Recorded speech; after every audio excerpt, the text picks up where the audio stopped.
Leaves decompose pretty quickly, by the way, because they literally, grass also has everything you really need. You just pop a bunch of grass and wet it, it'll actually decompose. But grass mats together, so you have to you're gonna have a hard time breaking it down. Sorry guys for interrupting this video, but I just want to tell you guys a little bit about what's going on and some other stuff. But thank you. First, I want to say thank you guys for watching my video, because YouTube I got the hate speech just like every other independent creator on this platform as of lately, because YouTube is stonks unless you're a late night talk show host. But if you guys really want to help me and support my channel, you can do what is happening right here, probably beside my face, or where my finger's pointing, right there. See, you can subscribe, click the bell, and there's some ding-dings right there. See, that's pretty. But really, guys, if you want to do that, it would really help my channel. Now, let's get into the actual video. So, hello! Welcome back to my channel. Today is Thursday, so one more day of this, and I gotta do video games again. Sorry I didn't get the vlog much this week, because my computer was all messed up, my internet was all messed up. Power went out for like when I started a little video, and it took forever to upload it. It was the whole thing. But today, guys, I got stuff to plan. I'm gonna show you guys how we make compost. I'm gonna show you all our compost piles and stuff we got going on, and yeah, we'll go from there. So let's get to this start. I will come back in a minute. Alright, guys, I'm back. So now we gotta go up here, and I'm gonna show you guys how we make our compost. Some people get really crazy with compost. What are you doing? Gee whiz, chicken's after me. Some people get really crazy with compost. You have to have like 20% nitrogen and like 10% carbon and all that other stuff. We just kind of pop organic matter and let it do its thing. It will eventually decompose. It might not be as fast as regular, as like really good compost, but it works. People make compost too complicated. Like, compost is just a natural thing that just happens in nature. You just pile up a bunch of stuff, it gets hot, and then it's good to go. Now, the only thing I got to worry about here is the rooster, because he's out and he's about. He wants to mess with me a little bit. All you really need for compost is, hey, don't mess with me, chicken. I got a bag in my hand, I got eggs in my hand, because I'm trying to get eggs while I'm up here too, and multitask, but I don't know if I'm going to be able to do it or not. Because of him, you big bull. Come on, get out of my way. Get out of my way. Stop it. Stop it. Stop it. You get after me, chicken. I hate this rooster. This rooster needs to go away. Stop it. Stop it. Stop it. Yeah, that's what you get, dummy. Now leave me alone. Haven't got eggs yet today. We also put a bunch of compost in barrels because it just makes it easier to hold stuff, but it makes it harder to turn it because barrels are hard to turn when they get in the bottom. Here's an example. This is one example of our compost. We put this in here, one, because the chickens will tear it up. Chickens love to roll around in compost. Chickens love to roll around in compost, and they love barrels, but they can't really get down in there. And also this one is done. What this is basically just put stuff in the chicken house. This, like chicken manure and grass or hay. I can't talk. I'm all out of breath now because I had to fight that rooster. But here in a minute, we're going to show you the big compost pile, which is like, yeah, you want a compost pile tall rather than wide. And then if you get too big, you don't want it too big, because if it gets too big, then it becomes a hassle to tear down and move, because you got to turn it at least once. Well, I say once a week, but you don't have to turn. We don't really turn it that much, especially in wintertime. We don't turn it that much in wintertime, but most people say you should turn it at least once a week. And also, it gets hard to water it, so it's a pain. That big compost pile around the chickens on right now is it's mostly paper. We also took most of the corn from the garden last year, the corn stalks. It's leaves, paper, corn stalks, and this stuff. Also, all combined into one. Then we're going to tear it down and put it back up here in a minute once I get the eggs. Anyways, guys, I gotta get the eggs and I'll come back, show you all our compost. So, hi guys, I'm back. So, the one thing you do need to worry about, you do need nitrogen in your compost, unless you want to do like something that you don't want to turn and you want to get like fungal dominant. If you want to have bacteria dominant compost, you need a good bit of nitrogen. You get nitrogen from green plants, like plants that you just killed recently. Anything that's green usually has nitrogen in it. Grass has nitrogen in it, but grass tends to clump together, so it's kind of hard to mess with. And you also need manure. Any kind of manure is pretty good. Chicken manure is awesome, but you can't, if you go use chicken manure, you got to compost it down for a while. Same thing with horse manure. Also, horse manure has a bunch of weed seeds in it, so cow manure is really good. Any kind of manure you can use, except for dogs and cats. because they can transmit diseases from you, because they can carry human diseases in their waste. So they're not the best choice. I mean, you could still compost it. Some people say you can. Some people say you can still compost it. Some people say you shouldn't. We don't, because it's kind of... You also use human manure too, but that's a whole other thing too. If you want to do that, you make sure you got to get it really hot, which ours don't really get that hot. Like I said, we don't turn it enough. But it's all... I'm gonna lock the rooster in here, so I don't got to worry about him too much. Yeah, he's in there. I'm gonna lock him in. Yeah, you're in here. I'm gonna lock you in. You can get out. Yeah, you stay in there, Mr. Rooster. Dummy. Mr. Rooster's in there now. Okay, so we also like doing this with compost. We like putting them in like old garbage cans or even plastic barrels, 55 barrels or whatever. It's pretty cool. Makes it easier to hold it, and you can move around, but you don't get that much in it. This is just, it also takes some time. You have to. It's hard to dig out the bottoms too. When you want to dig out, when you gotta turn it, it's hard to turn the bottoms. We also put glass over and cover it with plastic because it gets hotter. It also holds the nutrients better. So, yeah. But here's our main compost bin. This was actually about this tall, maybe taller, but it just decomposed a good bit. Paper takes forever to decompose, guys, unless you have a lot of nitrogen, which if you just have paper by itself, it will not decompose. It'll just turn to paper mache and get hard as a brick. So the best thing to do is add it with other stuff. Like you need some sort of nitrogen with paper. I'm not sure about the ratios. Some people will get really crazy with the ratios, saying, oh, you need so much nitrogen, so much carbon, blah, blah, blah, blah. I'm not really one of them guys. I just add nitrogen and carbon together in a pile, and it decomposes eventually. Some people think it can decompose in like 6 weeks. Maybe even 3 weeks. I don't think it. Ours usually takes a couple months or like 9 weeks or so. Let me go ahead and add this to this barrel because it's paper and I need to add to this. Yeah, I think what adds to this is what I can add to. Here, hold on, guys. I'm trying to talk to you guys. I'm trying to do something. It's a whole pain in the butt. Hope you guys can still see me. Do you guys still see me? Hopefully. I can talk to you guys about this. Like I said, some people get. All this is cardboard and paper. That's right up. Also, the finer you make things, the faster it'll break down. Like you just add a bunch of leaves, they will break down. But if you take the leaves and hit them with the lawnmower and then add them, they will decompose way faster. Because the more surface area you have, the quicker it will break down. It's just common sense. And I'm on paper this because there's dead stuff in the bottom of this. That needs wet. You also have to add water too. I forgot to tell you to add water to compost. You need water, nitrogen, and carbon for compost. That's about it.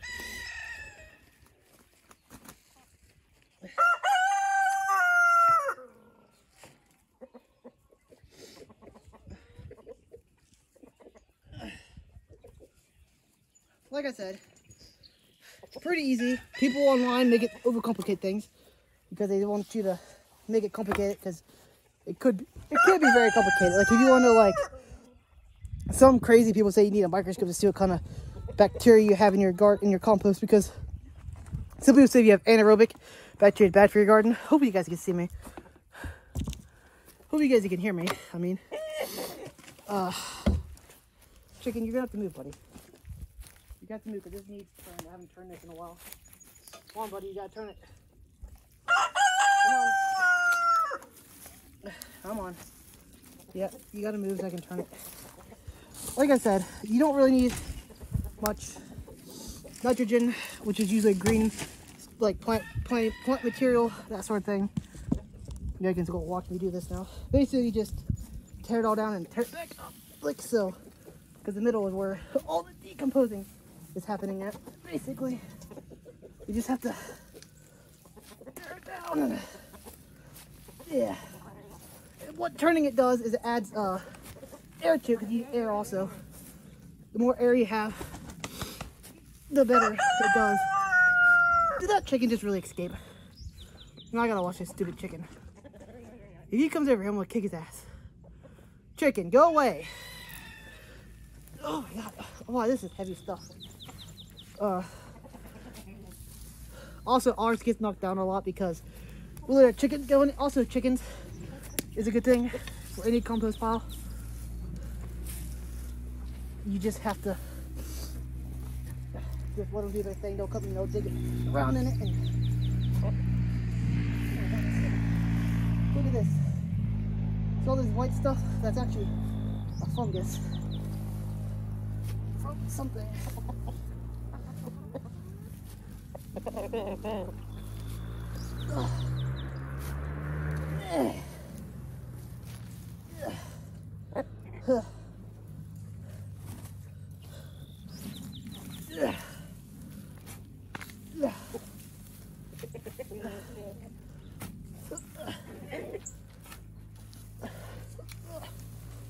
Man, this stuff is still dry. I can't believe how dry it is. I have to go get a couple buckets of water because the inside is very, very dry, which is not what you want at all. You want it all to be nice and wet. You don't want it over wet because it's over wet. Hey, hey, hey! Stop it. Get. You need to go away. Right now. Go away. I will stab you with this fork, chicken. Get. Hey, go away! I hate this rooster. I hate doing anything with him. I'm gonna put you somewhere. Get away.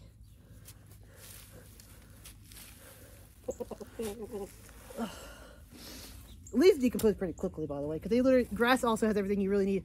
You just pop a bunch of grass and wet it, it'll actually decompose. But grass mats together, so you have to really, you're gonna have a hard time breaking it down.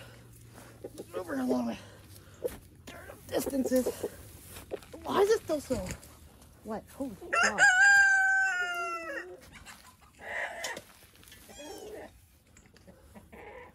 Who's freaking out? Ugh. I haven't even got to the bottom yet. Holy moly. Why is that so heavy? It's very, very heavy. When there's a lot like this, it's actually pretty intensive work to flip it and turn it. I'm gonna have to wet this because it's really, really dry. Which I didn't think I had to do that today, but we just had a bunch of rain, so I thought it'd be fine. But I guess not.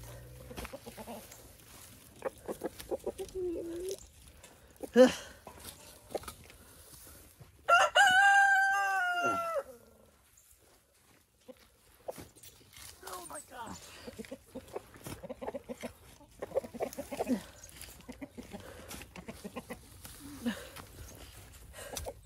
Will you go away, chicken? Leave me alone.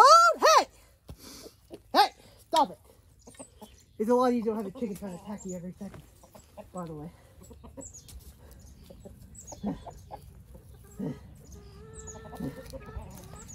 Also, chicken does a lot of work for us, by the way. And yes, table scraps will come and go around in it. It don't mess with, like, it'll add air to it, but...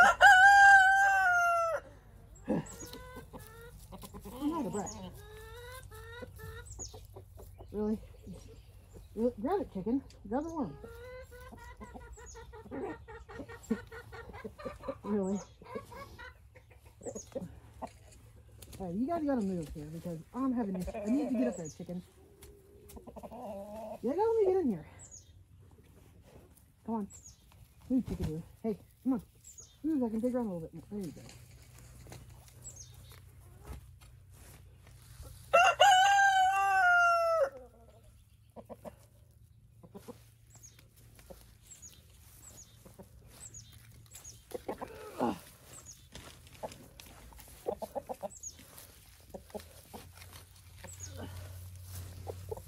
Okay. This is a lot of work, actually. You guys basically get the gist, right? Basically, I'm gonna turn this around and plow it all up nice and everything, and then I'll talk back once I'm done with it. It's basically almost done now. I really should turn it more, but I'm gonna add a bunch of water to it. I'm gonna have to get a couple buckets of water. It'd be easier if we had a spigot or a water around here somewhere, but I got carried from way down there, so it's a pain in the butt. Anyway, guys, I'll come back in a few minutes. Hi, guys, I'm back. So this is basically what it looks like when it's all piled up and squished around and wetted. I wetted most of it. I don't think I go all the way through because I should have wet it while I was doing it. Didn't think it through. It'd be a lot easier if you had a water hose. But, oh no, whenever you water it, it's best to use chlorinated water, like well water, or you can get filters that get rid of chlorine. Or like we do, we have rain barrels. If you can't catch rain, then the next bet is, if you can't catch rain or have a well, like, oh my God, hold on. Okay, give me a second. I got hiccups. Give me a second. Okay, so I just added 2 5-gallon buckets of water. Probably not enough. I should have wet it while I was building it, but oh well. It should be wet enough around places. Oh my god, what happened? Hiccup for? What is wrong with me? Sorry about this, guys. I'm trying to explain, I can't explain. Okay, as I was saying, I wetted it down. Whenever you wet it down, don't use city water because there's all kind of chemicals that kills bacteria, which is what you want. Oh my gosh. You want bacteria in it and fungus, and chemicals in the water will kill it. We use rainwater because we have a bunch of rain barrels set up everywhere. It is good because there's no chemicals in rainwater, but you can also use a well as long as you don't use chemicals in your well, because some people like use chemicals in their well to make it better water. Or you could get a filter for, like, if you have city water, you get like filters at like Home Depot or whatever that filter chlorine. Just hook up to a water hose and spray it. Also, whenever you're building it, I would recommend building it like a little bit at a time and then adding water and then build it some more, because once it gets like this, it's all matted up. The water doesn't really seep through all the way. I mean, it probably did because I had so much, but the top is probably too wet. You don't want to get too wet, by the way. Also, another idea, if you have an outside one like we do, obviously they're all outside, but on the ground like this, it's also good to cover it with like a tarp. If you're gonna get like a lot of rain, cover it with a tarp, because too much rain can actually mess with it. You want it to be just wet enough to where the bacteria can grow and multiply, but you don't want it too wet to when it get drowned out. Also, if you want to do it an easier way, unlike I am, where you don't got to turn it, you can just put like a pipe in the middle, like a 6-inch pipe, drill holes through it, and the wind will actually keep it nice and airy. The chickens love the compost, by the way. I should put the fence back up. Because they can go in there anyway. The reason why we have a fence right now, one, the chickens can tear it down too much and they can knock it all over the place sometimes. And you don't want to, it is a pain to put the pig back up. At least that way it's all contained in the fence. Also, it helps with pests, because sometimes you do get pests. We really don't, because one, well, we probably do, we just don't see them. We do have raccoons out here every once in a while in our stuff, in table scraps. But yeah, all the stuff you can compost basically. You can compost basically anything. You can literally compost anything that's alive. You can even compost like animals if you really want to. But it'll take forever, and plus you'll probably get more rodents that way. But yeah, you can literally compost literally all your scraps from the garden. Once you pull your plants out, you can compost them. Just if you do that, make sure you get it nice and hot. You got to turn it on and add a bunch of water, add more nitrogen to it to make sure it's hot enough to kill the bad bacteria in it. But yeah, that's basically compost, guys. Compost course 101, I guess, on my channel. Now, we do a different type of composting inside and also outside too, but it's not going right now because it's too cold, called vermicomposting, which is basically worm compost, where basically you just take organic matter, throw them into the worms. Well, technically, you should have at least a couple inches of compost in the bottom for your worms to live in, because they like to live in just compost. So you should take your own compost, put like 3 inches in the bottom, and then fill up like 3 inches of like I would say you can do paper like that, but if you add like table scraps, if you add too much at once and you can't eat it, it'll actually go rancid and cause more problems. But if you're just adding paper and carbon, if you're adding a bunch of carbon to your worm, then you can probably add as much as you want. The worms will slowly eat it. But if you add like a bunch of of course, carbon, unless you do leaves, don't really add a lot of nutrients to your garden. So if you want to add like more nutrients, different stuff you feed your worms is better. But as a whole, I'll do another video on worm castings. I think I've already done videos on worm casting. Oh, down here somewhere is my worm castings from my outside bin from last year. I should show you that. It's nice and rich. Looks amazing. By the way, the way you get worms out of worm casting is you can do it 2 ways. You can get a tumbler, which is expensive, or you can pick out shovelful by shovelful and pick out the worms by hand, which takes forever. If you have a small farm, then that's probably what you can do. But if you have a bigger farm like we do, we have one that's like 8 by 4 feet outside. It's a big old thing. The best thing to do is make this right here. It's called I don't know what you call it. I don't know what you call this. You get like hold on. You get what is this called? Oh, I can't remember what it's called. Wire, like really small wire. This one's broke because we just stapled it and didn't work out too well. You need to get like you need to like nail this down, put the castings in here, throw it around, and all the castings will fall through, but the worms will stay on top with the eggs, and you put them back in and start a compost back over. Bam, bam, done. Thank you, ma'am. Pretty easy stuff. I think worm farm is easier because you just literally just let your worms go to work and they'll eat anything, and there's no way bad bacteria can live in that. Well, also worm casting is more has way more what do you call it? If you use more carbon stuff, it has a lot more of fungal domination than bacteria. I mean, there's a lot of bacteria too because the worms slowly around it. You can do all kinds of stuff. And then when you make worm casting, you can add worm cast straight to your garden. Or you can make worm tea out of it, which makes it go a lot farther. Or you can take worm leche, which some people say could be dangerous. So I wouldn't use it on like plants you're going to eat, like radical, like lettuce or stuff like that. Leche is where you have like a bin and you catch the stuff that comes out the bottom, which some people say you shouldn't even add that much water. If you add too much water, they'll come at the bottom. But if you do the bin right, you don't even need to do that because you can just add like paper on top and it'll absorb it. Like carbon will absorb it slowly over time. You don't have to actually do that. But yeah, I'll do a whole other video on worm casting some other time when I mess with worms again. Anyway, guys, I'll talk to you guys a little bit. So, well, guys, I think I should show you guys an update in the garden. Not really much going on in here. Basically, just rye is growing right now, which is what we want. We want this rye to get big and tall, and then we're going to either cut it down or just stop. The chickens are digging all kinds of big holes in the garden. They love it in here. Again, we let the chickens go in here because they like it. They can do all kinds of stuff. Up here, we got, I don't know what we got growing up here. This is going to be our little flower bed to bring in good insects this year. Because usually we just let it grow and it goes into, whatever you want to call it. Yeah. Usually it goes into weeds, which is a pain in the butt to take care of. So we're just going to let it grow into, yeah, the one thing. I can't talk, into flower. We got like a whole flower mix. Most of this is rye. There actually is some grass unit that isn't rye, which is a bit concerning. But once we knock it down to rye, we're going to get the rye get like so tall right before it goes to seed. Basically it flowers and then it goes to seed. And then once it flowers, like 90% of it flowers, then we're going to stomp it down or we're going to just cut it with a scythe. One or two, or we're just going to mow the lawnmower. I don't know what we're going to do yet. But at that point, it won't grow back. But if that's basically the only thing that's in here growing right now is rye. I think it's rye. Hope most of that's rye. Could be something else. I'm not quite sure. The rye didn't really take off too well because it got out-competed by all the other stuff we planted. Because we planted a bunch of stuff in and the rye didn't really grow. We had a bunch of like mustard and stuff in here. And then the cold killed in the rye is in the ground, so it's growing pretty good.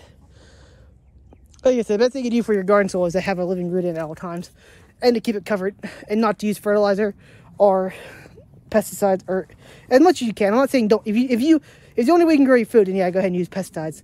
It's up to you, but we just don't want to use pesticides and stuff in our garden. That's us. You can do however you want. I recommend everyone grow their own food, at least that way you know what pesticides you're using in your food, and if you don't like the pesticides, then you can use another kind or whatever. I'm exhausted. Anyway, guys, I'll talk to you guys in a little bit when I get home. So, hi, guys, I'm back. Right, Jake? Are you back, Jake? Oh, are you tired?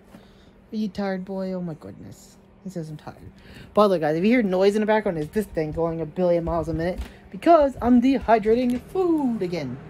It's stuck to the gills, guys. Look at this. I probably might have put too much on it, but all of this stuff is full of water, so it'll actually, like this stuff looks like a lot, but it'll actually shrink a lot. It shrinks a whole bunch, especially this lettuce and stuff. Basically, it's like salt mix, a kale mix, and then broccoli and celery and mix two bags of mixed vegetables. Basically, it has like peas, carrots, and corn, and yeah, I think.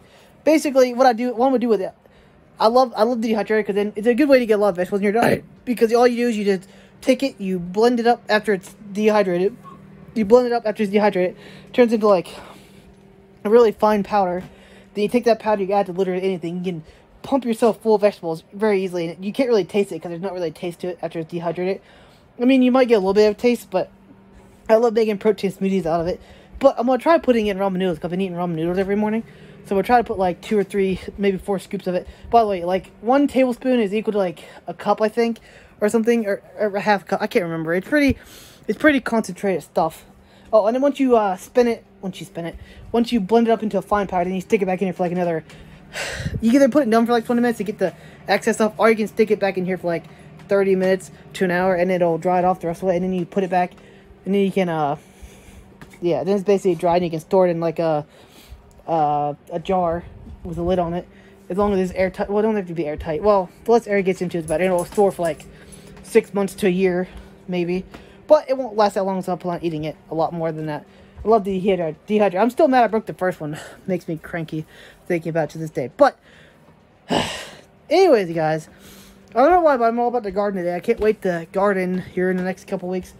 Here, maybe this weekend, we might be able to start pepper seeds, because pepper seeds take forever to start inside sometimes. And then we might be able to start tomatoes like a week after that. And then we might be able to start, we could probably start, when we start tomatoes, we'll probably start, cold weather stuff like broccoli, cabbages, Swiss chards, kale, that sort of stuff. Because I started that stuff inside last year.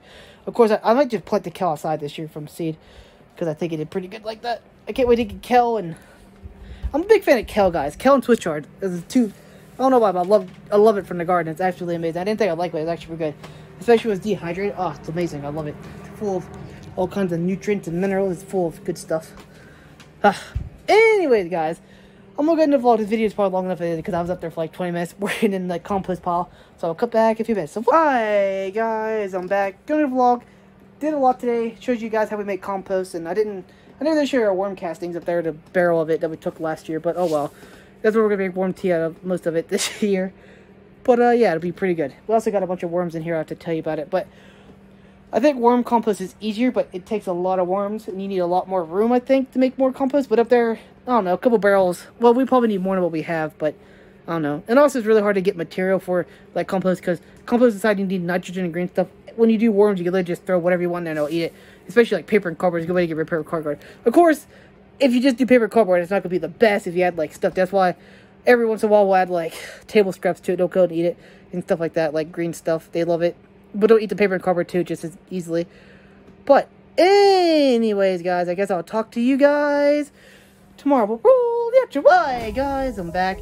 If you made it this far, I want to say a big thank you because watching a lot of my videos like this, if you watch to the end, leave something below, like banana or lemon, or leave your favorite fruit below if you watch this far. Well, it'll be our little secret. To anyone who doesn't watch to the end, you won't know what's happening in the comments. One, because comments are good for the algorithm, and two, watching my videos and is good for the algorithm. So if you guys want to do that, that would be awesome. Also, there's videos here, here, and here. There's two beside my face, and then there's my channel to click underneath my face to subscribe. That'd be great also. Anyway, guys, thank you for watching my video. I will talk to you guys in the next video.